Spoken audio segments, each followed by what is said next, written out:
Hello friends, मैं शेखर मधुकर स्वागत करता हूं आपका एक बार फिर एसएम इंग्लिश क्लासेस पे। दोस्तों, आज हम इस वीडियो में जानेंगे प्रेजेंट इनडेफिनिट का इंट्रोगेटिव पार्ट और उम्मीद करता हूं कि आपने पिछली वीडियोस देखी होंगी और उनसे कुछ सीखा होगा। तो ज़्यादा समय वेस्ट ना करते हुए बढ़ते आगे। स्टूडेंट्स, अगर प्रेजेंट इनडेफिनिट के इंट्रोगेटिव पार्ट की बात करें तो इंट्रोगेटिव से ये मतलब तो समझ में आता है कि हम इस तरीके के टेंसों में क्वेश्चन पूछने का काम करते हैं, लेकिन किस तरीके के क्वेश्चन किस तरीके से क्वेश्चन पूछ सकते हैं ये शायद ही आपको मालूम होगा। चलिए बढ़ते आगे और समझते हैं इस चीज को। यहां पर लिखा मैंने इंट्रोगेटिव। इंट्रोगेटिव को देखो दोस्तों, दो पार्ट्स में हमने डिवाइड किया। एक होता है क्लोज एंडेड क्वेश्चन और दूसरा होता है ओपन एंडेड क्वेश्चन। ये जो क्वेश्चन होते हैं दोस्तों, दो तरीके के क्वेश्चन हम पूछते हैं, दो तरीके के क्वेश्चन हम पूछने का काम करते हैं। समझते हैं आगे। अगर हम क्लोज एंडेड क्वेश्चन की बात करें तो दोस्तों ये कुछ इस तरीके का होता है कि ये मैंने यहां पर जैसे कि लिखा स्टार्ट विद हेल्पिंग वर्ब। ये जो क्वेश्चन होता है वो स्टार्ट होता है हेल्पिंग वर्ब से। जरा इस पर फोकस कीजिएगा, मैंने क्या वर्ड लिखा है, स्टार्ट विद हेल्पिंग वर्ब। इस टेंस की शुरुआत हमेशा हेल्पिंग वर्ब से स्टार्ट होती है, जिसको हम क्लोज एंडेड क्वेश्चन का नाम देते हैं। क्या करता है भाई ये करता है इट कंफर्म्स द स्टेटमेंट। जो बंदा कोई भी स्टेटमेंट बोल रहा है, जो बंदा आपका सामने वाला बंदा कोई भी किसी भी तरीके का क्वेश्चन पूछ रहा है, तो वो इस क्वेश्चन को क्या करता है, कंफर्म करता है सामने वाला बंदा। अगर आपसे अगर मैं एक क्वेश्चन पूछूं कि डू यू प्ले क्रिकेट, क्या तुम क्रिकेट खेलते हो, तो आप क्या करोगे, कंफर्म करोगे यस और नो से। यही अगली बात मैंने नेक्स्ट टाइम में लिखी है, आंसर फाउंड विद यस और नो। इस पर गौर कीजिएगा, ये गौर करने वाली बात है दोस्तों। इसका आंसर हमें सिर्फ यस और नो से मिलता है और इसी बात के लिए हम इसको क्लोज एंडेड का नाम देते हैं, क्योंकि इससे ज्यादा इसमें कोई बातचीत आगे बढ़ती नहीं है। सिर्फ हमारी बातें यस और नो पर आकर खत्म हो जाती है, इसलिए हम इसको क्लोज एंडेड का नाम देते हैं या फिर हम क्लोज एंडेड क्वेश्चन कहते हैं। It mentions nouns. इसमें एक अगली कड़ी ये भी है कि ये क्या करता है, इस तरह के क्वेश्चंस में हमें नाउन देखने को मिलते हैं। अपने आप हम किसी चीज का नाम अपने मुंह से लेकर के और फिर हम क्वेश्चन पूछने का काम करते हैं। जैसा कि मैंने अभी आपके सामने एक सेंटेंस बोला था कि डू यू प्ले क्रिकेट, तो क्या है क्रिकेट, ऑब्जेक्ट का हम नाम ले रहे हैं अपने आप, नाउन हम खुद से दे रहे हैं और क्या करेगा सामने वाला बंदा, सिर्फ यस हमने नो कह करके इसको कंफर्म कर देगा। ठीक है स्टूडेंट, चलो जैसा कि मैंने एक एग्जांपल और लिखा है आपके सामने, डू यू प्ले क्रिकेट। ठीक है स्टूडेंट्स, जिसको मैं अभी आपके सामने बोल ही रहा था। बात करते हैं अगले पार्ट की। अगले पार्ट में फ्रेंड्स क्या है, अगले पार्ट को हम कहने की कोशिश करते हैं फ्रेंड्स ओपन एंडेड क्वेश्चन। दोस्तों इसको कहने का काम करते हैं ओपन एंडेड क्वेश्चन। क्यों कहते हैं भाई ओपन एंडेड क्वेश्चन, देखो इसलिए हम इसको ओपन एंडेड क्वेश्चन कहते हैं क्योंकि जब इसमें आप क्वेश्चन पूछते हो, क्वेश्चन जो अगर आप मान लो किसी भी प्रकार का क्वेश्चन पूछते हो, उसमें सबसे पहले तो हमें ये जानना है कि क्वेश्चन जो स्टार्ट होता है वो व्हाई, व्हाट, वेयर, यानी कि जो क्वेश्चन वर्ड होते हैं उनसे शुरू होते हैं। तो क्या करता है, हमें इनमें डिटेल्स देनी पड़ती है, इंफॉर्मेशन देनी पड़ती है। सपोज करो मैंने आपसे क्वेश्चन पूछा व्हाट डू यू प्ले, आप क्या खेलते हो, तो आप इसमें यस और नो से जवाब दे सकते हो दोस्तों, नहीं दे पाओगे। तो क्या करोगे, आप उस गेम का नाम बताओगे कि do you play cricket, do you play chess, ठीक है, इस तरीके से तो आप उस गेम का नाम बताओगे। इसलिए हम इसको कहते हैं डिटेल देनी पड़ती है और इंफॉर्मेशन देनी पड़ती है, इसलिए हम इसको ओपन एंडेड क्वेश्चन कहते हैं। जान लेते हैं इसमें कुछ फैक्ट्स मैंने दिए हैं। पहली जो अगर पॉइंट को हम देखें ओपन एंडेड क्वेश्चन का, तो लिखा हुआ है स्टार्ट विद क्वेश्चन वर्ड। क्या काम है दोस्तों, ये जो टेंस स्टार्ट होता है वो हमेशा स्टार्ट होता है क्वेश्चन वर्ड से। ठीक है स्टूडेंट, अब क्वेश्चन वर्ड किस तरीके के होंगे, क्वेश्चन हो सकता है आपका क्वेश्चन वर्ड वाई, वाई का मतलब होता है क्यों, इसको बोलेंगे दोस्तों व्हाट, इसको वाट ना बोलेंगे इसको व्हाट।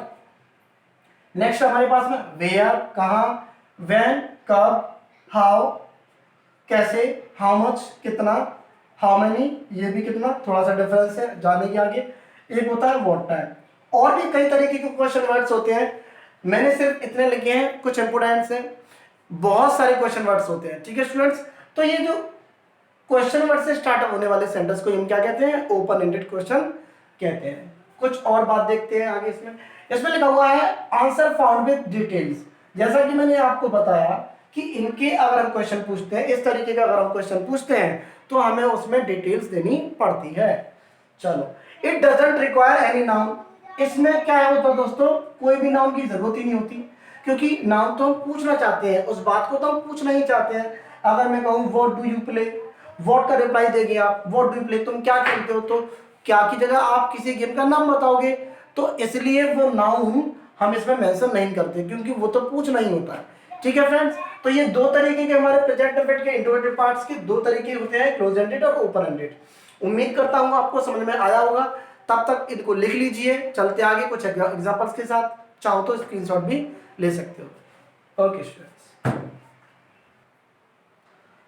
चलिए फ्रेंड्स, तो बात करते हैं हम पहले वाले जो हमने दो पार्ट्स में डिवाइड किए थे। पहले वाले जो पार्ट है हमारा, पहले वाला क्लोज एंडेड क्वेश्चन। ठीक है स्टूडेंट्स, जैसा कि हमने बात की थी कि क्लोज एंडेड क्वेश्चन हमेशा हेल्पिंग वर्ब से स्टार्ट होता है। अब आपको पता है, अगर हम प्रेजेंट परफेक्ट सीख रहे हैं तो हमारी दो हेल्पिंग निकल के आती है।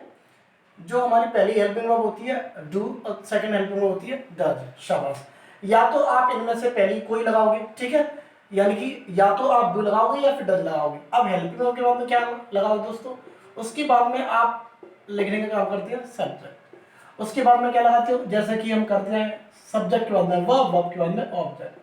तो इसमें कोई नई चीज नहीं है, क्योंकि सिर्फ आपको क्या दिखाना है, क्वेश्चन पूछ रहा है, और क्वेश्चन पूछने के लिए आपको क्या करना है, डू या डज में से कोई भी एक helping verb according to the subject, क्योंकि आपको पता है हम हेल्पिंग वर्ब हमेशा सब्जेक्ट के अकॉर्डिंग ही लगाते हैं, तो वो लिख देंगे। ठीक है, तो आपका स्ट्रक्चर कुछ इस तरीके से तैयार होता है, डू या डज में से कुछ एक सब्जेक्ट, वर्ब और प्लस ऑब्जेक्ट। लेकिन इसका विशेष ध्यान रखें कि when we are asking any question, then we have to write the question mark at the end of the sentence। तो सेंटेंस के लास्ट में हमें ये क्वेश्चन वर्ड जरूर लिखना है, क्योंकि दोस्तों इस मार्क्स से हमें पता चलता है कि ये क्वेश्चन पूछा जा रहा है।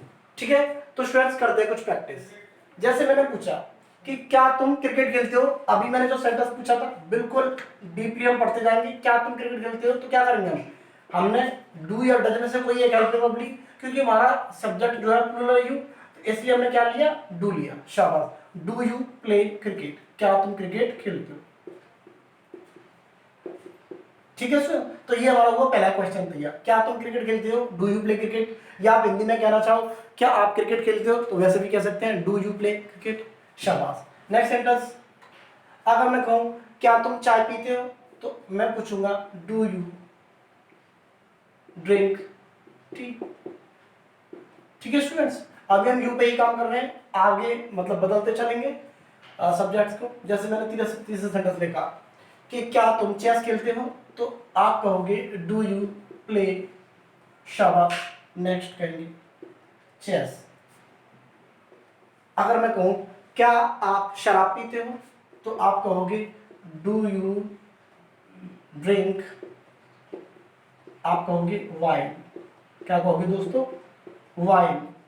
अगर आप चाहते हो वाइन के कुछ और लगाना, तो एक वर्ड और मैं आपको बता देता हूं जिसको हम कहते हैं लेकर। क्या कहा दोस्तों, लेकर, इसको पढ़ने का काम करते हैं लेकर, LIQUOR। नेक्स्ट सेंटेंस हम लिख सकते हैं, अगर मैं कहूं क्या तुम दूध पीते हो, तो आप कैसे कहोगे दोस्तों, डू यू ड्रिंक मिल्क। ठीक है फ्रेंड्स, तो इस तरीके से हम क्वेश्चन पूछने का काम करते हैं। आप जैसे कि आपने सुना होगा कि कोई ड्रिंक लगाता है, कोई टेक लगाता है, तो इस बात से हमें कोई फर्क नहीं पड़ता दोस्तों। चलो इस बात को मैं क्लियर कर देता हूं कि ड्रिंक एक होती है टेक, और एक आपको नहीं पता हो तो मैं बता देता हूं है।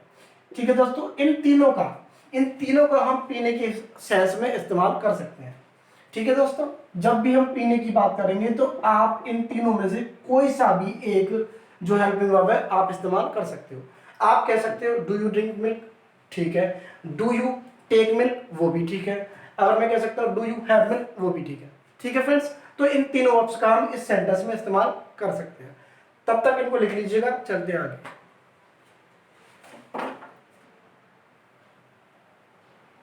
तो दोस्तों उम्मीद करता हूं कि लिख लिए होंगे। कुछ और सेंटेंस सीखते हैं आगे।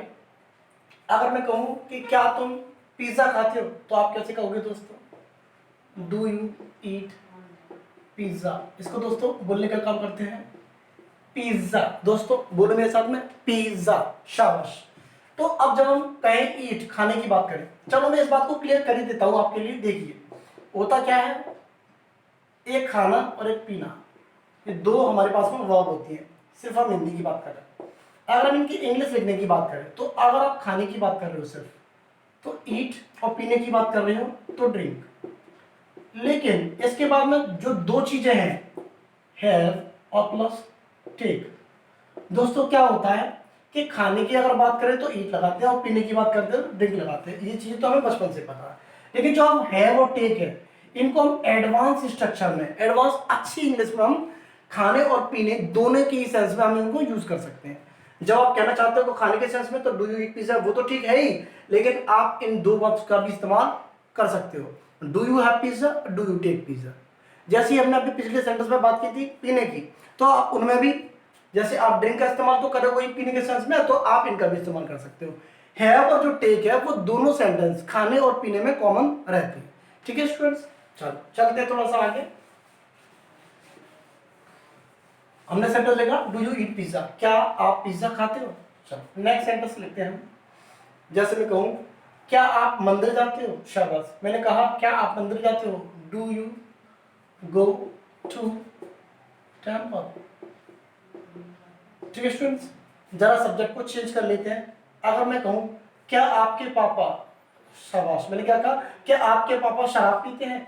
अब मैंने कहा क्या आपके पापा, अब पापा तो किसी के दो चार नहीं होते, एक ही पापा होते हैं, तो हम कहने का काम करेंगे does your father drink wine, क्या आपके पापा शराब पीते हैं। शाबाश। मैंने आपसे कहा क्या आप अखबार पढ़ते हो, दोस्तों मैंने क्या कहा, क्या आप अखबार पढ़ते हो, तो do you read a newspaper. मेरे दोस्तों के दिल में, दिमाग में एक बात तो जरूर आ रही होगी कि सर आपने ये एक इस्तेमाल क्यों किया। बिल्कुल अच्छा क्वेश्चन है, अगर उठता है तो ये क्वेश्चन। देखिए दोस्तों, जब भी हम किसी सिंगुलर नाउन को लिखते हैं, जब भी हम किसी सिंगुलर नाउन की बात करते हैं, ठीक है फ्रेंड्स, तो ये सिंगुलर नाउन या तो लिखे जाते हैं सिंगुलर में या तो लिखे जाते हैं प्लूरल में। यानी कि मैं कहना चाहता हूं या तो आप इसमें एस का इस्तेमाल करो, ठीक है फ्रेंड्स, या फिर आप इसमें एन का यूज करो। क्योंकि हम एन का यूज करेंगे नहीं, बताएंगे आगे एन का यूज क्यों नहीं करेंगे, फिलहाल हम ए का यूज करेंगे इसमें। ठीक है, चलो थोड़ा सा डिस्कस अगर करना चाहो तो कर सकते हैं इसको। देखिए ए एन का यूज कब करते हैं, हम क्या देखते हैं, साउंड देखते हैं। साउंड किसके, जो हमारे हिंदी वाले साउंड होते हैं। ठीक है फ्रेंड्स, अगर आ से लेके, शाबाश, आ से लेके अंग तक के साउंड अगर हमें मिलते हैं तो हम उसमें लगाने का काम करते हैं एन। और अगर हमें का से लेकर के ज्ञा तक साउंड अगर मिलते हैं तो हम लगाने का काम करते हैं ए। ठीक है फ्रेंड्स, लिख लीजिएगा। जैसे अगर एग्जांपल लेना चाहो, जैसे मैं कहूँ डॉग, तो आपको अच्छी तरीके से पता है डॉग का साउंड कहां से लेकर के ज्ञा तक के बीच में आएगा। स्टार्टिंग वाला जो साउंड है, हमें ऐसे मत देखना कि ए ई आई ओ यू वाला, वो जो कॉन्सेप्ट है वो गलत हो जाता है दोस्तों। ठीक है स्टूडेंट्स, तो इस तरीके से आप देखो डॉग आ डॉग। अगर मैं कहूँ जैसे बहुत छोटा सा एग्जांपल, अगर मैं कहूँ एप्पल, तो आज तक हमने सिर्फ इतना रटा है कि ए ई आई यू आते हैं, वो उनके आगे एन का उपयोग करते हैं। दोस्तों ऐसा नहीं है, अभी देखो मैं उसको गलत साबित करके बताऊंगा। एप्पल की बात करते हैं तो आपको ये तो पता ही होगा कि एन का उपयोग करते हैं, लेकिन क्यों करते हैं, क्योंकि इसका जो साउंड आ रहा है एप्पल, एप्पल, तो आ से लेके अंग तक के बीच का साउंड आ रहा है पहला जो वर्ड है।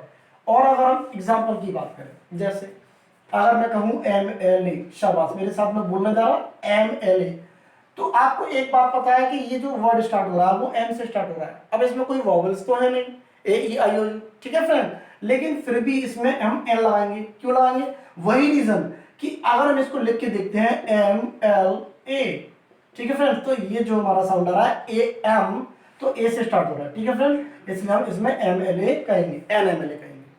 अगर मैं एक एग्जांपल लूंगा आपके सामने, यूनिवर्सिटी, दोस्तों क्या काम है ना, यूनिवर्सिटी। अगर हम यूनिवर्सिटी को पढ़ने की कोशिश करें तो इसका जो साउंड है वो होगा यूनी, इस तरीके से। आगे आप लिखेंगे वर्सिटी, तो यूनिवर्सिटी, वही बात, इसका साउंड जो स्टार्ट हो रहा है, ये मत देखना कि इसके आगे वॉवेल है, वर्ड वॉवेल से स्टार्ट हो रहा है, ऐसा कुछ नहीं होता। ठीक है फ्रेंड्स, हम देखेंगे इसका हिंदी वाला साउंड, का से लेकर के ज्ञा तक के बीच का साउंड आ रहा है यू वाला साउंड, इसलिए इसमें हम लगाने का काम करते हैं आ यूनिवर्सिटी। तो इस तरीके से ये होता है, ठीक है। गलत तरीके से ना सीखें, मेरा काम है आपको सही राह दिखाना, सही तरीके से समझाना, ठीक है। बाकी आपकी मर्जी, गलत तरीके से ना सीखें, ठीक है स्टूडेंट। लिख लीजिएगा इनको, चलते हैं कुछ एग्जाम्पल्स के साथ में आगे। चलिए दोस्तों, तो चलते हैं आगे। हमने पिछली वीडियो में बात एक वर्ब हमने डिस्कस की थी, नो। नो में सतत जानना, इससे किस तरीके के क्वेश्चन पूछे जा सकते हैं समझते हैं। अगर मैं कहूँ कि क्या तुम मुझे जानते हो, ये भी एक क्वेश्चन है, क्या तुम मुझे जानते हो, तो आप कहने का काम करोगे वही डू यू, शाबाश, do you no me, question mark लगाते चले दोस्तों। अगर मैं कहूँ क्या आप मेरे पिताजी को जानते हो, तो आप कहोगे do you know my father. अगर मैं आपसे कहूँ कि क्या तुम मेरा एड्रेस जानते हो, तो आप कहोगे do you know my address, शाबाश। क्या बोलेंगे दोस्तों, my address, do you know my address, क्या तुम मेरा एड्रेस जानते हो, शाबाश। अगर मैं कहूँ कि क्या आप इस लड़की को जानते हो, तो आप कैसे कहोगे दोस्तों, क्या आप इस लड़की को जानते हो, तो डू यू, शाबाश, नो दिस गर्ल, ठीक है फ्रेंड्स। अगर मैं ये कहूँ क्या यह लड़की, शाबाश, मैंने क्या कहा, क्या यह लड़की आपको जानती है, क्या यह लड़की तुम्हें जानती है, तो आप क्या करोगे, दिस गर्ल हमारा सब्जेक्ट बनेगा। जब दिस गर्ल सब्जेक्ट बनेगा तो क्या करेंगे दोस्तों, दिस गर्ल जब सब्जेक्ट बनेगा तो वो सब्जेक्ट हमारा सिंगुलर, तो does this girl, does this girl know you, इसका मतलब हुआ कि does this girl know you, क्या यह लड़की तुम्हें जानती है, क्या यह लड़की आपको जानती है, ठीक है। नेक्स्ट सेंटेंस और लिखते हैं। अगर मैं कहूँ क्या तुम मेरे पिताजी का नाम जानते हो, दोस्तों मैंने क्या कहा, बोले जरा, क्या आप मेरे पिताजी का नाम जानते हो, खुद से बनाने की जरा कोशिश करिए, ठीक है। क्या तुम मेरे पिताजी का नाम जानते हो, कैसे कहेंगे दोस्तों, डू यू नो माय, दोस्तों एक चीज, फादर्स, इसको हम बोलने का काम करते हैं apostrophe, do you know my father's name, ठीक है students, do you know my father's name, क्या तुम मेरे पिताजी का नाम क्या तुम मेरे पापा जी का नाम जानते हो। तो हमने ये जो लगाया है कॉमा लगा के ऊपर एस, इसको हम बोलते हैं, इस कॉमा को लिख देता हूं यहाँ पर, इस कॉमा को बोल रहा हूं मैं, सिर्फ इस कॉमा को बोलते हैं एपिस्ट्रोफी, एपिस्ट्रोफी, शाबाश, APOSTROPHE, शाबाश, PHE, एपिस्ट्रोफी, इस कॉमा को बोलने का काम करते हैं एपिस्ट्रोफी, और ये लगाई हमने एस। क्यों लगाते हैं दोस्तों, होता क्या है कि ये जो नेम है वो एक नाउन है, और ये जो फादर है वो भी एक नाउन है, तो हम इन दोनों को जोड़ने के लिए, अब देखो पापा का, तो अगर हम हिंदी में बात करें ना का की के, इस तरीके के शब्द, जब दो नाउन जुड़ रहे हो और हमें सेंस मिल रहा हो का की के का, तो इन दोनों को हम जोड़ने का काम करते हैं एपिस्ट्रोफी एस लगा करके, ठीक है फ्रेंड्स, लिख लीजिएगा इनको। चलते हैं थोड़ा सा और आगे, चलिए फ्रेंड्स, तो कुछ और आगे चलते हैं, कुछ और मोर एग्जांपल्स के साथ में, ठीक है फ्रेंड्स। अगर मैं आपसे कहूं कि क्या तुम्हारे पिताजी चर्च जाते हैं, दोस्तों मैंने क्या कहा, क्या तुम्हारे पिताजी चर्च जाते हैं, तुम्हारे कहूं या आपके कहूं, इससे कोई फर्क नहीं पड़ता हिंदी में, ठीक है फ्रेंड्स। क्या तुम्हारे पिताजी चर्च जाते हैं, तो क्या कहेंगे आप, does your father go to church, does your father go to church, ठीक है फ्रेंड्स, दिख रहा होगा उम्मीद करता हूं आपको, does your father go to church, क्या आपके पिताजी चर्च जाते हैं। क्या तुम्हारी माँ मंदिर जाती है, तो आप कहेंगे does your mother, does your mother go to temple.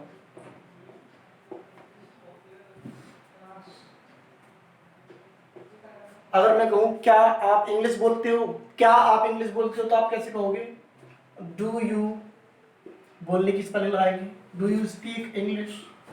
तो दोस्तों इस तरीके के हम क्वेश्चन बनाएंगे, इस तरीके के हजारों क्वेश्चन आप पूछ सकते हो, आपसे, आपके डेली लाइफ से जुड़े हुए, आप घर में किस तरीके से बात करते हो आपके भाई से, दोस्तों से, जो भी इंग्लिश बोलना जानता है, you can ask any question in English using do या डज, इस तरीके का इस्तेमाल करके आप क्वेश्चन बोलिए, पूछिए आप, ठीक है फ्रेंड्स, प्रैक्टिस करो ज़्यादा से ज़्यादा घर पे। हमने देखी डू यू स्पीक इंग्लिश, क्या तुम इंग्लिश बोलते हो। इसी तरीके से अगर मैं कह सकता हूँ कि क्या वह इंग्लिश बोलता है, क्या वह, किसी लड़के के बारे में बात कर रहे हैं तो हमने लगाया does, does he speak English, क्या वह इंग्लिश बोलता है, डज ही स्पीक इंग्लिश। क्या तुम इस लड़की से बात करते हो, देखिए पिछली वीडियो में बात ये जो सेंटेंस है बात करने वाला है ना, टॉक टू, याद होगा आपको, हमने सीखा था। क्या तुम इस लड़की से बात करते हो, तो आप लिखेंगे डू यू टॉक, और इसके बाद में मैंने एक फिक्स्ड प्रीपोजिशन की बात की थी टू की, do you talk to this girl, ये हमने क्वेश्चन पूछा। ठीक है फ्रेंड्स, क्या यह लड़की तुमसे बात करती है, तो वही चीज जो हमने पहले की थी, does this girl talk to you. हमें सेंटेंस बनाने हैं, ज्यादा से ज्यादा सेंटेंस बनाने हैं ताकि आपके अंदर कोई डाउट ना रहे इंडेफिनेट को लेकर के, क्वेश्चन कैसे पूछते हैं, आंसर कैसे देते हैं। अभी हम आंसर की भी बात करेंगे, ठीक है फ्रेंड्स। और एक पार्ट और हमारा रह गया अभी क्वेश्चन वाला, जो WH वाले वर्ड, फैमिली मेंबर वाले वर्ड जो होते हैं उनको भी करेंगे डिस्कस। तो does this girl talk to you, क्या यह लड़की तुमसे बात करती है।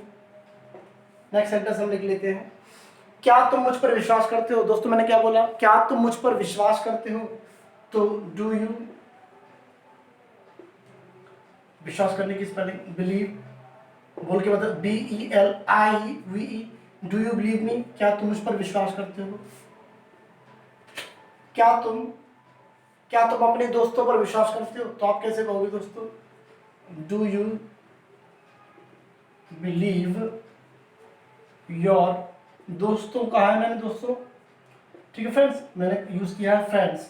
तो do you believe your friends, क्या आप अपने फ्रेंड पर, क्या अपने दोस्तों पर विश्वास करते हो। ठीक है फ्रेंड्स, तो ये हुए कुछ सेंटेंस। तो आप घर बैठ करके कोई भी वर्ब उठाइए, जैसे कि हमने पिछली वीडियो में डिस्कस किया था, और पूछिए उनसे क्वेश्चन। करना क्या है, कुछ नहीं करना भाई, डू या डज में से एक हमें आगे लिखना है, सब्जेक्ट लिखना है, वर्ब ऑब्जेक्ट, सेंटेंस खत्म। ठीक है फ्रेंड्स, चलो चलते हैं कुछ आगे और सेंटेंस के साथ में, तब तक इनको लिख लीजिएगा। चलो फ्रेंड्स, अब हम जो करेंगे क्वेश्चन, जितने भी क्वेश्चन सेंटेंस करेंगे इंट्रोगेटिव, वो होंगे हमारे लाइक के ऊपर। ठीक है स्टूडेंट्स, चलो आपको अच्छी तरीके से पता है लाइक मिस करता है दोस्तों, पसंद करना, लेकिन क्वेश्चन कैसे पूछे। अच्छा, मैं एक बात आपसे कहना चाहता हूँ, देखिए फ्रेंड्स, होता क्या है कि आप घर पर मतलब जितने सेंटेंस बनाओ उतने कम है आपके लिए। घर पर कॉपी लें, पेन लें और पकड़ के बैठे और लिखें, सोचे समझे, सब कुछ मतलब करें। क्या होता है कि हमें अगर जैसे हमें कोई सेंटेंस बनाना हो तो जनरली स्टूडेंट्स बना तो देते हैं, लेकिन होता क्या है, स्टूडेंट्स के टंग पे नहीं आ पाता, then they are not able to speak English. ठीक है स्टूडेंट्स, तो वो इंग्लिश नहीं बोल पाते। इंग्लिश आप कब बोल पाओगी, जब आपके टंग पर ये चीजें होंगी। आपके टंग पर जितनी ज्यादा चीजें होंगी आपके लिए वो उतनी ही ज्यादा चीजें हेल्पफुल होंगी स्पीकिंग इंग्लिश के लिए। ठीक है, तब आप जो स्पोकन इंग्लिश में बेहतर कर पाओगे। ठीक है स्टूडेंट्स, तो make as many sentence as you can, do से बनाइए, डज से बनाइए, ही से बनाइए, शी से बनाइए, बिलीव से बनाइए, मतलब जो भी आपके मन में आ रहा है उससे उठाइए और बनाइए। ठीक है फ्रेंड, आज मैं एक चलो बात करते हैं अगली बात लाइक के साथ में। ठीक है, अब लाइक के किस तरीके के क्वेश्चन होंगे, जैसे कि अगर मैं कहूँ कि क्या तुम मुझे पसंद करते हो, तो आप कैसे कहोगे। आपको ये सेंटेंस तो बचपन से ही रटा होगा, डू यू लाइक मी, लेकिन समझा आज हमने जाके कि भाई डू कैसे आया, क्योंकि ये हेल्पिंग वर्ब है। इसके बाद में हमने यू को सब्जेक्ट, ठीक है सब्जेक्ट है, ये वर्ब है और ये ऑब्जेक्ट है। तो डू यू लाइक मी, क्या तुम मुझे पसंद करते हो, शाबाश। अगर मैं कहूँ do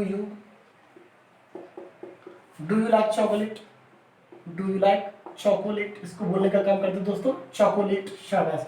do you like chocolate, वही बात उस दिन वाली हिंदी में, क्या तुम्हें चॉकलेट पसंद है, क्या तुम्हें चॉकलेट अच्छी लगती है। ठीक है फ्रेंड्स, तो आप हिंदी में किसी भी तरीके से कह सकते हो। तो डू यू लाइक चॉकलेट। अगर मैं कहूँ क्या आपको आइसक्रीम अच्छी लगती है, तो आप कहेंगे do you like ice cream, do you like ice cream, शाबाश।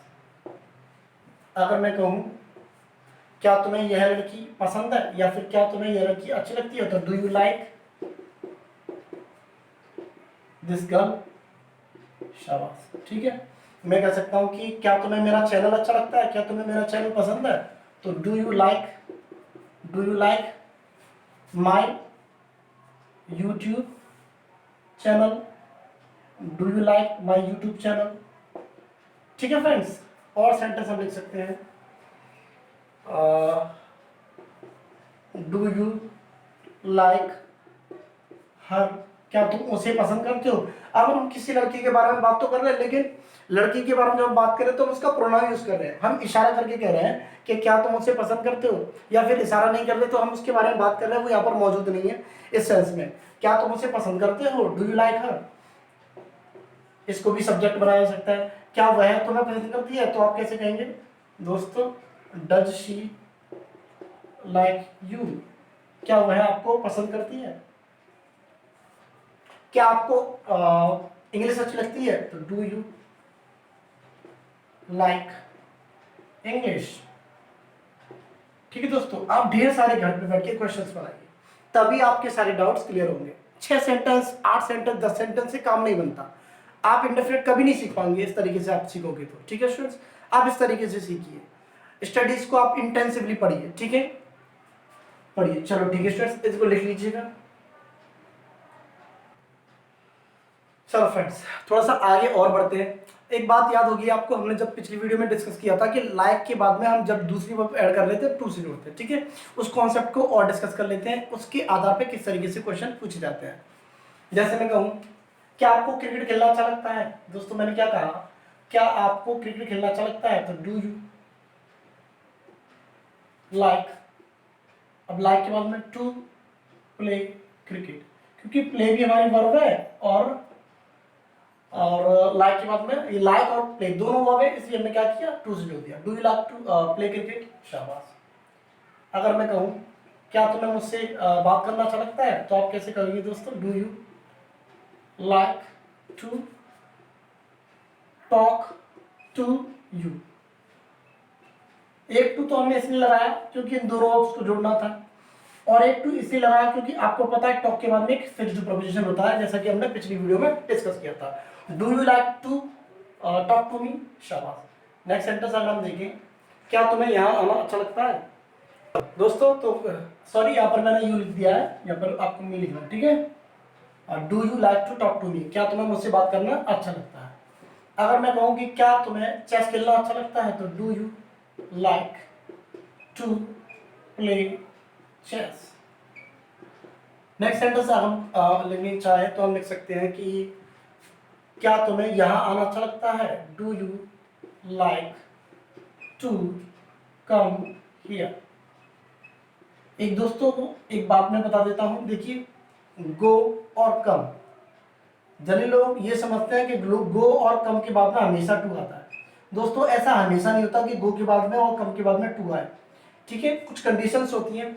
अगर कम के बाद में आपको कोई प्लेस दिया है और उस प्लेस का नेम दिया है, ठीक है दोस्तों, तब हम क्या करते हैं, गो या कम के बाद में टू लगाते हैं। अगर आप प्लेस दिया हुआ उस प्लेस का नाम दिया है, जैसे स्कूल जाता है, हॉस्पिटल जाता है ना, आगरा जाता है, मथुरा जाता है, ठीक है, दिल्ली जाता है, जयपुर जाता है, इस तरीके से हम नाम लेते हैं किसी शहर का, किसी प्लेस का, तब हम गो और कम के बाद में टू लिखने का काम करते हैं। क्योंकि हियर अपने आप में खुद एक एडवर्ब है। अब एडवर्ब क्या होते हैं, ठीक है, जैसे हम मतलब आगे बढ़ते जाएंगे और सीखते जाएंगे उन चीजों को धीरे धीरे।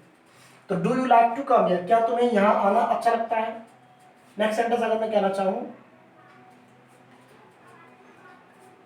क्या तुम्हें वहां जाना अच्छा लगता है, do you like to go, और हमने कहा there, do you like to go there, क्या तुम्हें वहां जाना अच्छा लगता है, शाबाश।